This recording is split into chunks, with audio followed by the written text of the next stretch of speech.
लें स्टूडेंट्स जी, आज हमारा लेक्चर नंबर 5 है जी और चैप्टर नंबर 2 आज हमने स्टार्ट करना है और चैप्टर का नाम है जी मैनेजमेंट इंफॉर्मेशन। और बाय द वे यही नाम हमने पहले जब इंट्रोडक्शन लिया था पेपर का सब्जेक्ट का MA1 का, तो MA1 का जो नाम है वो भी क्या है, मैनेजमेंट इंफॉर्मेशन है। तो पहले हम बात करेंगे जी कि पर्पस क्या है जी मैनेजमेंट इंफॉर्मेशन का, किस मकसद के लिए हम इंफॉर्मेशन जो है वो यूज़ करेंगे और उसके बाद फिर हम अगले टॉपिक्स को देखेंगे। तो सबसे पहले हम बात करते हैं कि जी मैनेजमेंट इंफॉर्मेशन का पर्पस क्या है, क्या रीजंस हैं कि हमें इंफॉर्मेशन को प्रोवाइड करना पड़ता है। तो इसके अंदर मैंने जो पहले भी आपसे थोड़ी सी डिस्कशन की वो ये थी कि जी मैनेजमेंट के रोल्स की हमने बात की थी पहले कि मैनेजमेंट के 3 तरह के रोल होते हैं। एक रोल होता है जी प्लानिंग का, उसके बाद हमने बात की थी जी डिसीजन मेकिंग का रोल, और तीसरे नंबर पे हमने बात की थी कंट्रोल की। अब प्लानिंग क्या होती है?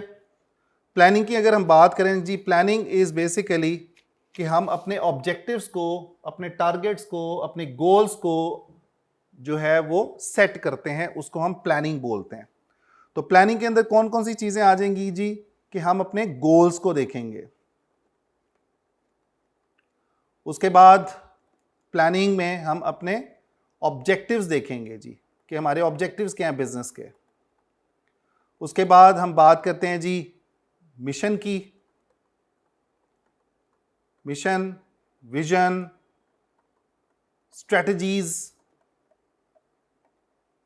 ठीक है। ये सारी की सारी जो एरियाज हैं, ये जो सारी डिस्कशन है, ये actually it is about planning. अब प्लानिंग के अंदर हम अपने टारगेट सेट करते हैं, गोल सेट करते हैं। अब गोल्स का मतलब क्या होता है? गोल्स आर क्वालिटेटिव ऑब्जेक्टिव्स, ऐसी चीजें जो क्वालिटेटिव कैरेक्टरिस्टिक्स को बताती हैं, उसको गोल्स बोलते हैं। जैसे कि कंपनी का गोल है कि जी हमने कस्टमर्स को खुश रखना है, कस्टमर सेटिस्फैक्शन लेकर आनी है, ये हमारा क्या हुआ, गोल हो गया। इसको हम क्वांटिटेटिवली मेजर नहीं कर सकते, तो ऐसे गोल्स जो क्वालिटेटिव नेचर के होते हैं वो गोल्स कहलाते हैं। कस्टमर सेटिस्फैक्शन, उसके बाद फॉर एग्जाम्पल कि जी हम क्वालिटी को फोकस करना चाहते हैं, ये हमारा गोल है कि हम अपनी क्वालिटी की, प्रोडक्ट की जो क्वालिटी है उसको इंप्रूव करते रहें या उसको बेहतर बनाएं। कंपनी कहती है जी हमारा गोल है कि जी हमारी क्वालिटी ए ग्रेड क्वालिटी हो प्रोडक्ट की। उसके बाद आ जाते हैं जी ऑब्जेक्टिव्स। ऑब्जेक्टिव्स को हम कह सकते हैं जी क्वांटिटेटिव टारगेट्स या quantitative goals are called as objectives. जैसे मैं ये कहता हूं कि जी हमारा ऑब्जेक्टिव है कि हमने certain number of units produce करने हैं, ये हमारे क्या हैं जी, ये ऑब्जेक्टिव्स हैं। इसी तरह हमारा ऑब्जेक्टिव है कि जी हमने $1 मिलियन से प्रॉफिट को बढ़ाना है, ये हमारा क्या है, ऑब्जेक्टिव है। इसके अलावा हमारे पास और कौन कौन से ऑब्जेक्टिव्स हो सकते हैं? जैसे कि हमारे पास ऑब्जेक्टिव है कि जी हमने फॉर एग्जाम्पल कि हमने जी अपने कॉस्ट को 5% से कट करना है, रिड्यूस करना है, ये हमारा क्या हुआ, ऑब्जेक्टिव हो गया। उसके बाद बात करते हैं जी मिशन की। मिशन भी पार्ट ऑफ प्लानिंग है जी। इसके अंदर हम आने वाले वक्त के बारे में प्लान कर रहे हैं, सोच रहे हैं कि क्या अचीव करना है। तो मिशन क्या होता है? मिशन को हम यहां पे कहते हैं जी पर्पस ऑफ एग्जिस्टेंस। कंपनी क्यों एग्जिस्ट करती है? जैसे कि हर इंसान का अपना एक पर्पस है कि जी वो इस दुनिया में क्यों भेजा गया, उसका कोई ना कोई मिशन होगा। जैसे बहुत सारे लोगों का मिशन होता है कि वो फेमस बने, यानी कि आपका लाइफ टाइम गोल, उसको हम मिशन बोल सकते हैं। पर्पस ऑफ एग्जिस्टेंस के क्यों आप एग्जिस्ट करते हैं, रीजन बिहाइंड इज। कुछ कंपनियां कहती हैं जी हम एग्जिस्ट करते हैं, हमारा मेन मिशन है कि हमारे कस्टमर्स खुश रहें, दैट इज आवर मिशन। हमारा मिशन है कि जी हम अपनी प्रोडक्ट को और बेहतर से बेहतर बनाते जाएं या अपनी सर्विसेज को और बेहतर बनाते जाएं, ये हमारा क्या हुआ, मिशन हो गया। उसके बाद विजन। विजन क्या होता है कि हम अपने आप को कहां देखते हैं आइंदा फ्यूचर के अंदर, आने वाले टाइम में हम अपने आप को कहां पे देखते हैं, वो हमारा क्या हुआ, विजन। और विजन क्या आपको देता है, विजन आपको डायरेक्शन देता है कि आपने कहां पे जाना है। जैसे कि आपका विजन है कि जी नेक्स्ट 5 इयर्स में I will become CFO of the company, ठीक है, ये क्या हुआ, ये मेरा विजन हो गया कि मैं अपने आप को कहां पे देख रहा हूं फ्यूचर के अंदर। उसके बाद हम बात करते हैं जी स्ट्रेटजीज की। स्ट्रेटजी क्या होती है, course of action. Course of action कि हम उन गोल्स को या ऑब्जेक्टिव्स को अचीव करने के लिए कैसे उनको अचीव करेंगे, उसको हम स्ट्रेटजी बोलते हैं। हम क्या एक्शंस लेंगे जिससे हमारे गोल्स, हमारे ऑब्जेक्टिव्स अचीव हों, उसको हम बोलेंगे स्ट्रेटजी। तो कंपनी क्या करती है, जब वो प्लानिंग कर रही होती है तो प्लानिंग करते हुए गोल्स भी सेट किए जाते हैं फ्यूचर के, ऑब्जेक्टिव्स को भी, टारगेट्स को भी देखा जाता है कि हमने कौन कौन से ऑब्जेक्टिव्स को अचीव करना है, और उसके बाद हम देखते हैं कि जी हम उनको कैसे अचीव कर सकते हैं, उसके लिए स्ट्रेटजीज बनाई जाती हैं। तो यहां पे प्लानिंग का एरिया कंप्लीट हो जाता है। अच्छा, अब यहां पे एक और भी बात याद रखनी है कि जी जब आप अपने गोल्स को या ऑब्जेक्टिव्स को बनाते हैं तो ये it must be smart. Smart का मतलब क्या हुआ, स्पेसिफिक, मेजरेबल, अटेनेबल, रियलिस्टिक और टाइम बाउंडेड।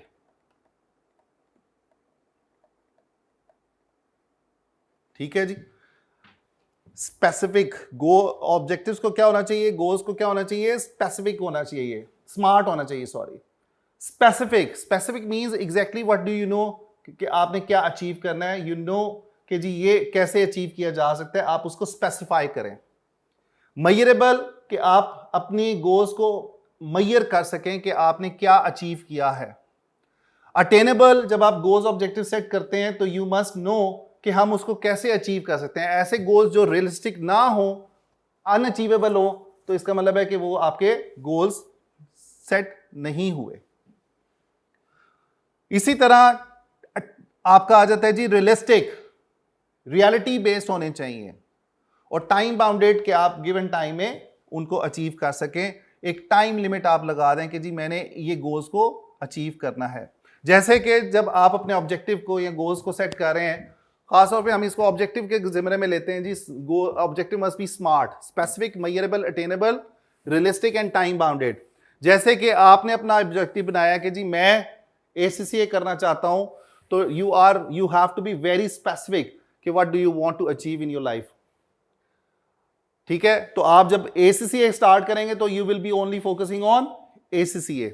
मेजरेबल कि आप अपनी परफॉर्मेंस को मेजर कर सकें किसी क्राइटेरिया की बेस के ऊपर, जैसे कि आप हर महीने, हर 6 महीने बाद पेपर देंगे तो उससे भी आपको अपनी परफॉर्मेंस का अंदाजा होता जाएगा कि क्या आप अपने ऑब्जेक्टिव्स को अचीव कर रहे हैं या नहीं कर रहे।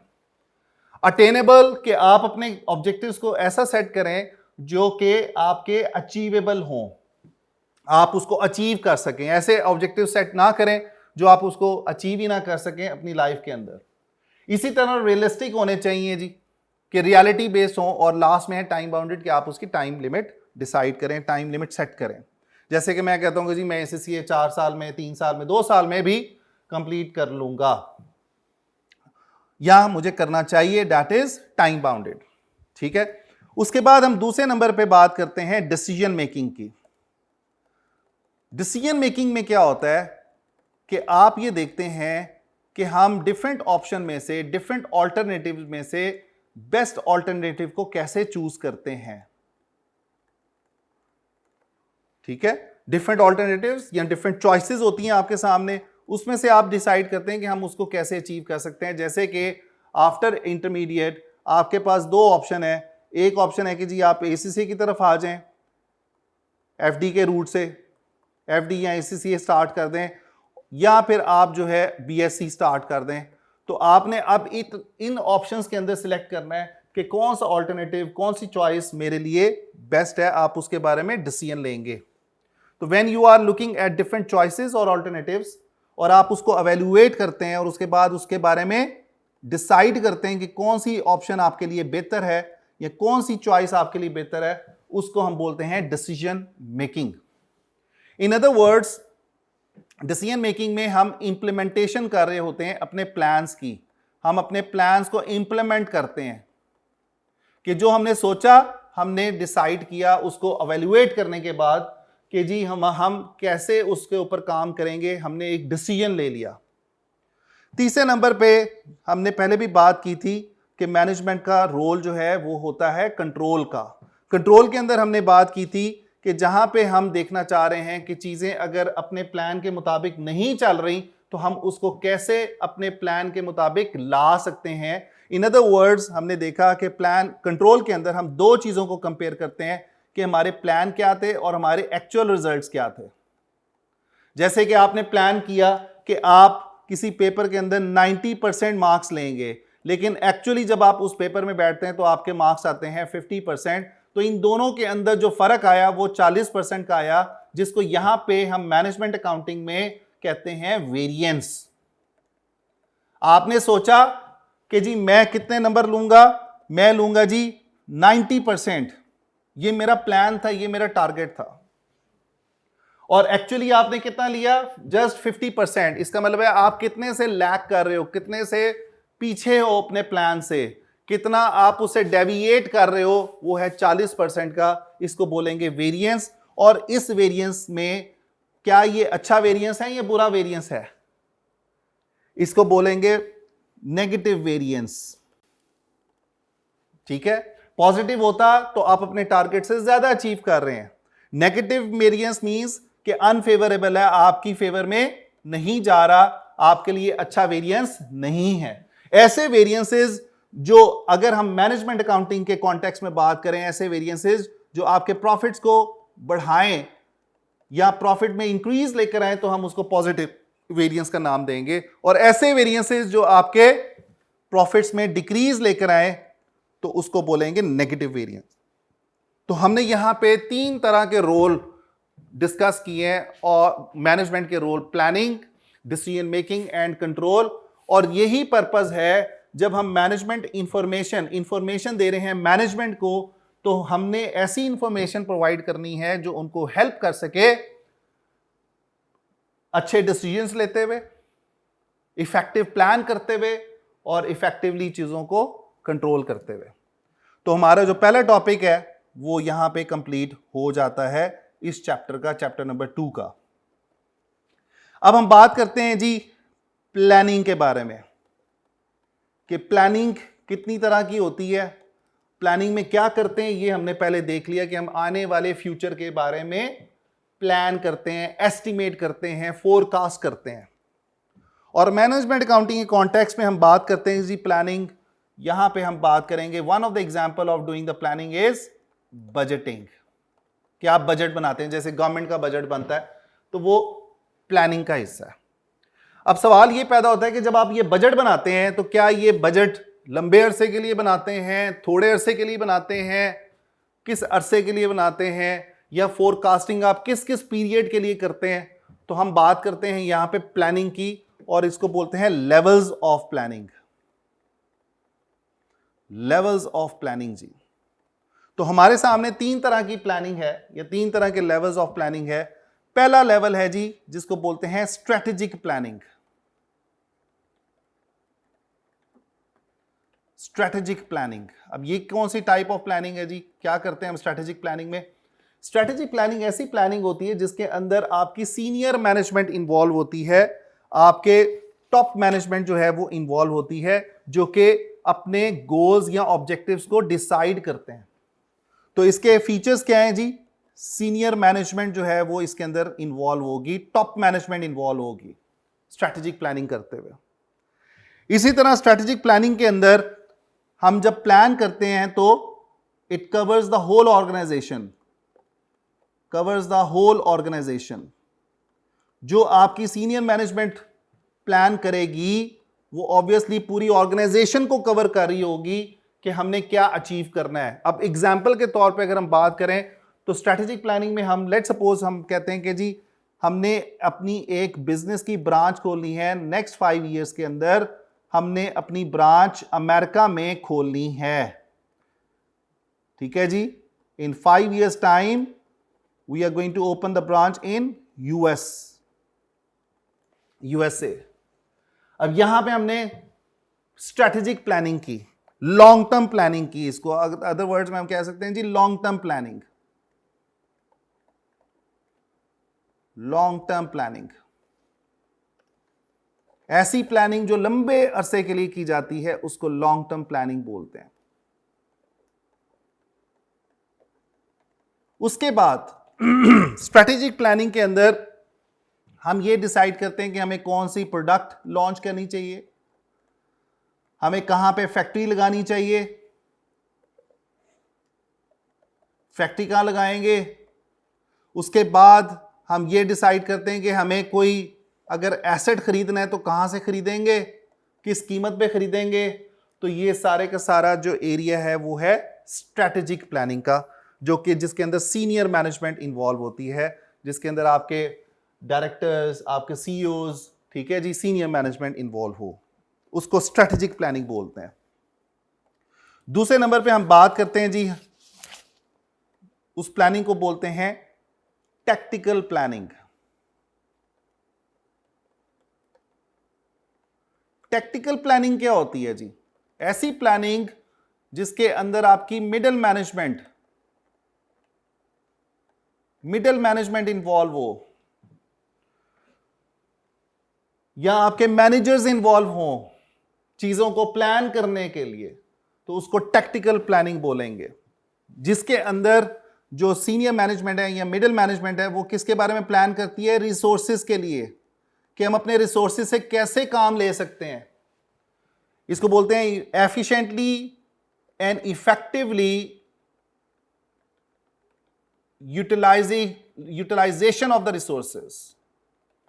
Efficient and effective use of resources, कि ऑर्गेनाइजेशन के पास जो वसाइल हैं उनको हम बेहतर से बेहतर तरीके से कैसे अंजाम दे सकते हैं, उसको बोलते हैं efficient and effective use of resources. अब सवाल ये पैदा होता है कि रिसोर्सेज किसने दिए?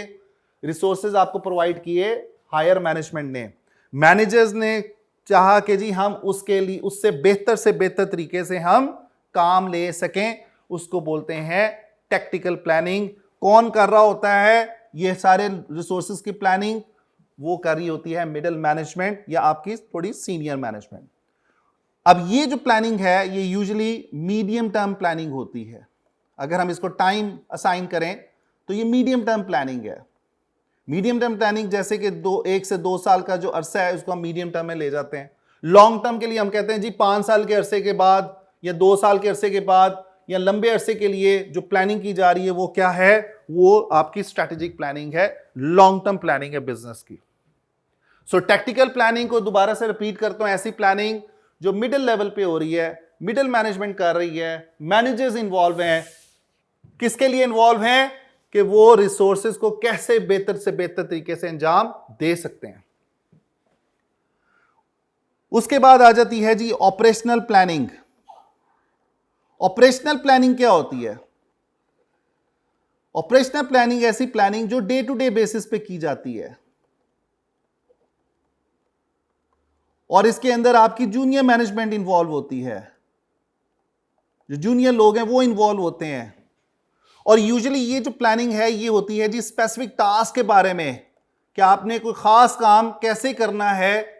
जैसे कि आपके नीचे वाले लोग जो क्लरिकल जॉब्स कर रहे होते हैं, डे टू डे ट्रांजैक्शंस को रिकॉर्ड कर रहे होते हैं, जैसे कि अकाउंटेंट है, जूनियर अकाउंटेंट है, वो सिर्फ डेबिट और क्रेडिट कर रहा होता है, अपनी ट्रांजैक्शन को रिकॉर्ड कर रहा होता है, और वो उसके बारे में जो प्लानिंग करता है कि मैंने कैसे अपने काम को प्लान करना है, कैसे मैंने उसके लिए प्लानिंग करनी है, वो सारी कहलाएगी ऑपरेशनल प्लानिंग।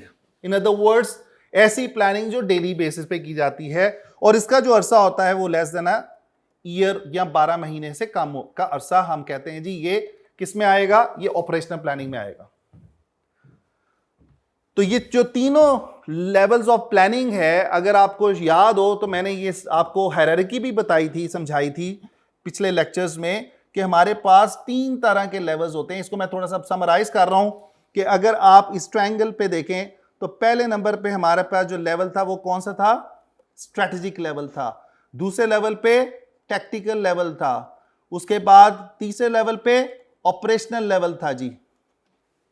तो ऐसी प्लानिंग जो कि स्ट्रेटेजिक लेवल पे की जा रही है, हायर मैनेजमेंट कर रही है, ये स्ट्रेटेजिक प्लानिंग कहलाएगी।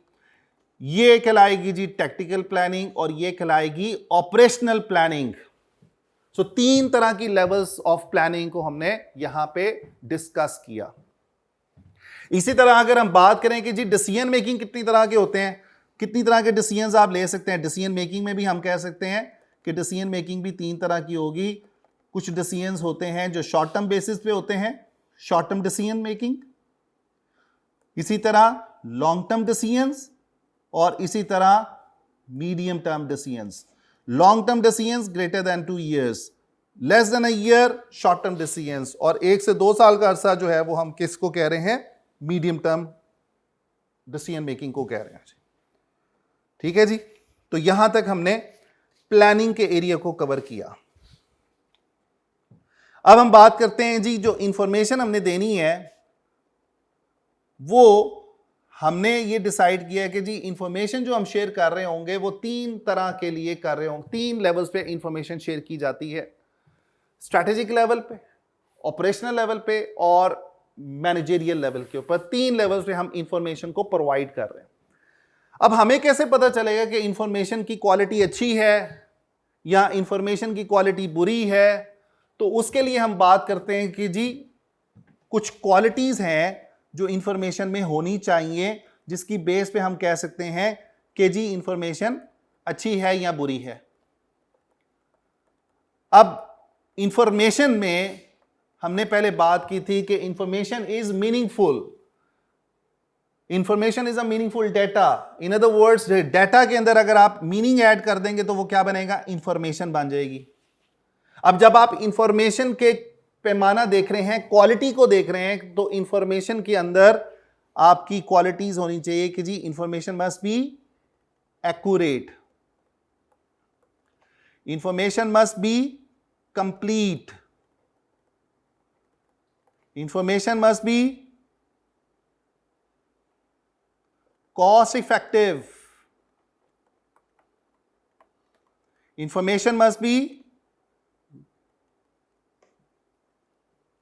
relevant, उसके बाद information must be accessible, information must be timely, और लास्ट में है जी information must be easy to use। One by one हम इन कैरेक्टरिस्टिक्स की बात करते हैं। बाय द वे ये सारे अगर आप इसके शुरू वाले लेटर्स को देखें और सारों को मिलाएं तो ये क्या बनता है जी, इंफॉर्मेशन मस्ट बी एक्यूरेट। ये एक्रोनियम जो है वो हम उसके थ्रू इन सारे फीचर्स को शो कर देते हैं कि इंफॉर्मेशन मस्ट बी एक्यूरेट। अगर हम बात करते हैं एक्यूरेट की, तो इंफॉर्मेशन जब आप प्रोवाइड करें किसी भी लेवल के लिए, मैनेजर्स को या किसी सीनियर मैनेजमेंट को, तो इंफॉर्मेशन को एक्यूरेट होना चाहिए, इंफॉर्मेशन को कंसाइज जो है या इंफॉर्मेशन को एक्यूरेट बनाना चाहिए। इसकी एग्जांपल के लिए मैं देता हूं कि जैसे कि आप कैलकुलेट करते हैं कोई फिगर और आपके पास आंसर आता है डेसिमल में 10.523478 9। अब आप इस फिगर को अगर एक्यूरेट बनाना चाहते हैं तो आप क्या कहेंगे जी, इंफॉर्मेशन ये जो है जी इसको होना चाहिए 10.5। ये इंफॉर्मेशन बन गई एक्यूरेट, नंबर्स को एक्यूरेट बना दिए। और एक्यूरेट बनाए तो आप उसको राउंड अप कर देते हैं, आप कहते हैं जी ये आपका नंबर 10 है जी। तो इंफॉर्मेशन मस्ट बी एक्यूरेट। जब आप इंफॉर्मेशन प्रोवाइड कर रहे हैं तो try to give the accurate information. उसके बाद है जी कंप्लीट, कि कोई भी चीज आप उसमें मिस आउट ना करें, कोई भी चीज आप उसको ना जब आप इंफॉर्मेशन प्रोवाइड कर रहे हैं तो कंप्लीट इंफॉर्मेशन प्रोवाइड करें। जैसे अगर कोई स्टूडेंट आता है एडमिशन के लिए ACCA के लिए, तो हम कहते हैं कि जी हम उसको फीस के बारे में बता देते हैं, हम उसको क्या कहते हैं बाकी कॉस्ट के बारे में बताते हैं, लेकिन हम उसको एग्जाम की फीस नहीं बताते या बुक्स की फीस नहीं बताते या सब्सक्रिप्शन नहीं बताते, तो ऐसी इंफॉर्मेशन आपकी कंप्लीट इंफॉर्मेशन नहीं कहलाएगी। तीसरे नंबर पे बात आती है जी कॉस्ट इफेक्टिव। कॉस्ट इफेक्टिव का मतलब क्या होता है कि जब आप बहुत सारी इंफॉर्मेशन आपको फ्री ऑफ कॉस्ट नहीं मिलती। इंटरनेट पे जो इंफॉर्मेशन है वो आपको मिल जाएगी, जिसके अंदर आप बगैर पैसे दिए आप उस इंफॉर्मेशन को ले सकते हैं, लेकिन वो इंफॉर्मेशन एक्यूरेट नहीं होती या कंप्लीट इंफॉर्मेशन आपको प्रोवाइड नहीं की जाती। तो लिहाजा जब आप इंफॉर्मेशन इकट्ठी कर रहे हैं तो उसको इकट्ठा करने के लिए आपको कई दफा कॉस्ट बियर करनी पड़ती है। तो जब आप इंफॉर्मेशन इकट्ठी कर रहे हैं तो it must be cheaper, it should not be expensive. आपको उसकी कॉस्ट ज्यादा पे नहीं करनी चाहिए। उसके बाद इंफॉर्मेशन रेलिवेंट होनी चाहिए उस मकसद के लिए जिस मकसद के लिए आप इंफॉर्मेशन दे रहे हैं। अगर कोई स्टूडेंट मेरे से पूछता है सर जरा मुझे इंफॉर्मेशन दे दें ACCA की, और मैं देना शुरू कर देता हूं किसी और क्वालिफिकेशन की, तो वो उसके रिलेटेड नहीं है, उससे रेलिवेंट नहीं है, उसके मकसद से रेलिवेंट नहीं है। उसके बाद है एक्सेसिबल, कि इंफॉर्मेशन को जब आप जरूरत पड़े तो आप उसको एक्सेस कर सकें, उसको ले सकें।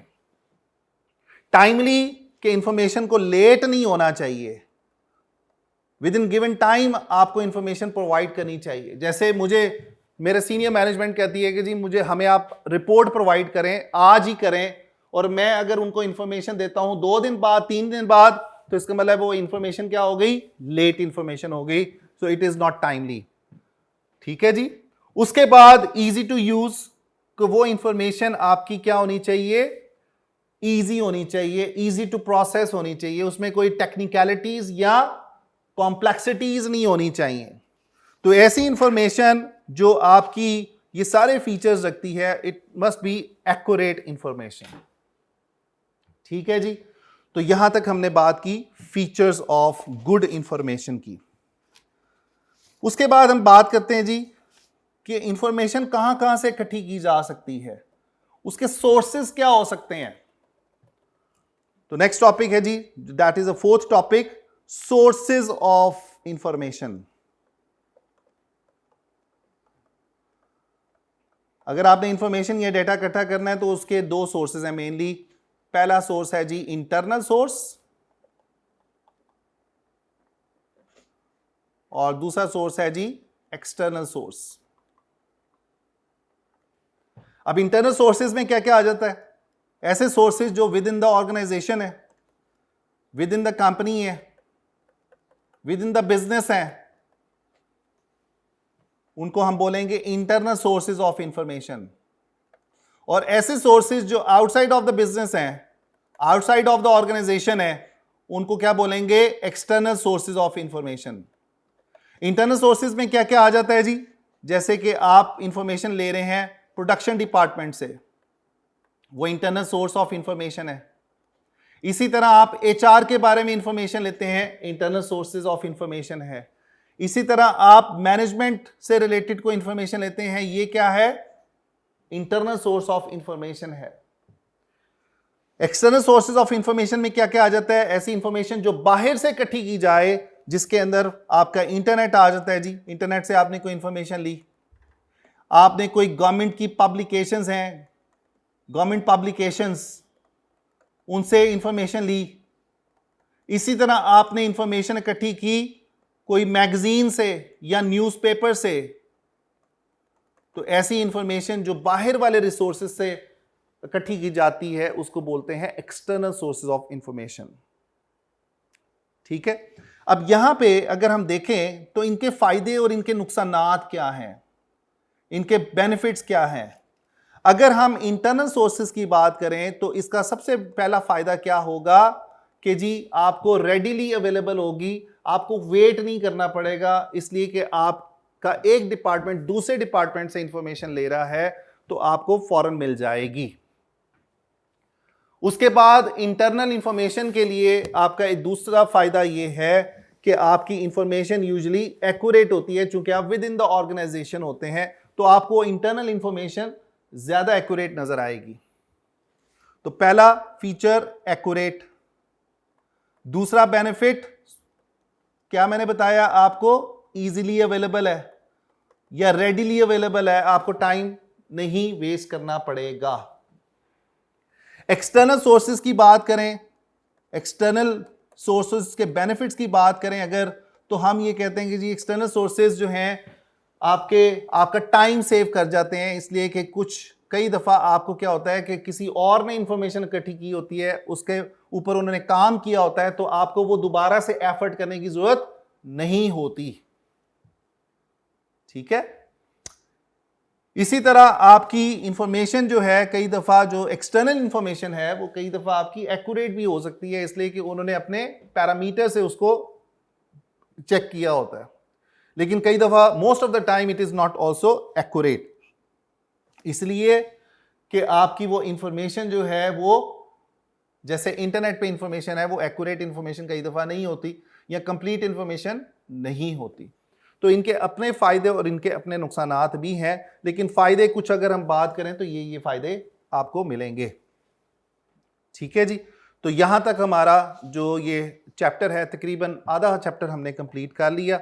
अब नेक्स्ट क्लास के अंदर हम इसके ऊपर प्रैक्टिस भी करेंगे और उसको ख़त्म भी करेंगे, कंप्लीट कर लेंगे। तो यहाँ तक हमारा आज का टॉपिक जो है वो ख़त्म हो जाता है। Thank you very much.